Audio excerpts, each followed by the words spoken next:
Mga babae, maging tapat, kapag ang iyong sex life ay naging medyo humdrum, lalabas ang mental catalog ng lahat ng mga paraan na hindi masyadong nasusukat ng iyong partner.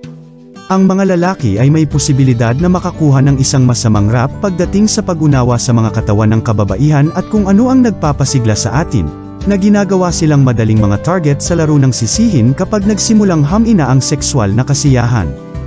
Kaya sa video na ito, pag-uusapan natin ang mga pagkakamali sa sex na nagagawa ng mga babae.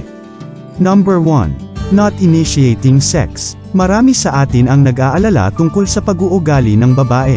Hindi namin gustong magmukhang mapilit o maging masyadong malakas dahil sa takot na ma-label na agresibo. Ayon kay Leigh Perret, propesor ng psikolohiya sa Seattle Pacific University at may akda ng isang bagong libro na tinatawag na Crazy Good Sex, ang hindi pagsisimula ng sex ay isa sa mga pinakamalaking pagkakamali na ginagawa ng mga babae. Number 2. Nag-aalala tungkol sa mukha mo. Ang pag-iisip tungkol sa hitsura mo habang nakikipagtalik ay pumipigil sa iyo na magsaya sa iyong sarili at sinisira ang iyong mga pagkakataong makamit ang isang orgasm. Huwag isipin ang taba sa iyong tiyan o ang pampaganda sa iyong mukha, payo ni Westheimer. Mag-concentrate sa kasiyahan ng gawa. Dapat mong bigyan ang iyong sarili ng pahintulot na magkaroon ng orgasm. Number 3. Ipagpalagay na casual ang sex para sa isang lalaki. Naniniwala si Westheimer na dapat nating bitawan lahat ang mga makalumang paniwala, tulad ng mga babae ay hindi sexual o ang sex ay sex lamang sa mga lalaki. Para sa ilang mga lalaki, ang sex ay isang napakahalagang gawain. Huwag mong maliitin. Number 4. Naniniwalang lagi silang nakahanda para sa sex.